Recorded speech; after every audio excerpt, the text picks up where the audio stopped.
அசுரன்னா யோகி அப்படின்னு அர்த்தம். அசுரன்னா என்ன அர்த்தம்? யோகி, தெளிந்தவன், புரிந்து கொண்டவன், வெற்றி பெற்றவன். வெற்றி பெற்றவனுக்கு பேர் என்ன? அசுரன். அசுரன்னா இனி அவங்ககிட்ட ஜெயிக்கிறதுக்கு ஒன்றும் இல்லை.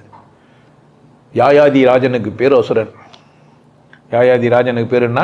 அசுரன். நிறைய பேர் திட்டுவாங்க பார்த்தீங்களா, நாதாரி. என்ன வர திட்டுறது? நாதாரி. நாதாரின்ற ஒரு அழகான சொல் எல்லாருக்கும் பொருந்தாது, அது எனக்கு மட்டும்தான் பொருந்தும். ஏன்னா நாதத்தை அறிஞ்சவனுக்கு பேர் தான் என்ன?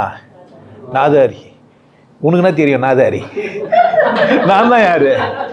ஏன் நான் நாதாரி? அப்பா, அப்போ அசுரன் யாரு? அரக்கன் நீயா கூட இருக்கலாம். நீ அசுரனா ஆகணும். நீ என்னவா மாறணும்? அரக்கத்தனமாக இருந்தால்தான் நீ அசுரனாவே ஆக முடியும். புரிஞ்சிச்சா? நானும் வேற வேற வேற வேற ஸ்டேட்டஸ். எதிரி ஒருத்தன் இல்லை, தனக்கு தானே கெடுக்க நினச்சிட்டுவன் பகைவன். தண்ணியில் விசேஷமானவன் யாரு? அசுரன். விசேஷத்தை நோக்கி நகர்றவன், ஸ்ட்ராங்காக இருக்கிறவனுக்கு பேர் அரக்கன். ஆண்பால் பெண்பால் எங்கே வந்துக்குது? விசேஷத்தை நோக்கி நடக்கும்போது. தன்னை தானே கெத்துக்கிறவனுக்கு என்ன இல்லை? ஏன் பெண்ணை சொல்ல தன்னை தானே கெத்துக்கிறதுக்கு? பகைவின்னு ஏன் சொல்ல? பெண் எப்போவுமே விசேஷமானவோ, கருணையின் உச்சம். பொம்பளைங்களை அட்ராக்ட் பண்ணுறாள் அப்படிலாம் இல்லை. ஏன்டான்னா எப்படி இருந்தாலும் ஒரு பிள்ளை பெற்று கொடுத்துருவான்.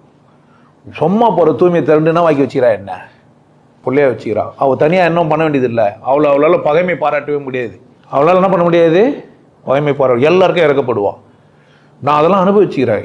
நான் சஸ்பெண்டில் தண்ணி மூடுவோம். அப்போல்லாம் என் கால் ஒழுக்கிச்சு. யாரும் ஒரு பொம்பளை அப்படி கத்துவான். டிவியில் ட்ராமா நாடகம்லாம் பார்க்கறதுலாம் எதுக்கு பார்க்குறாளுங்கன்னு நினைக்கிறேன்.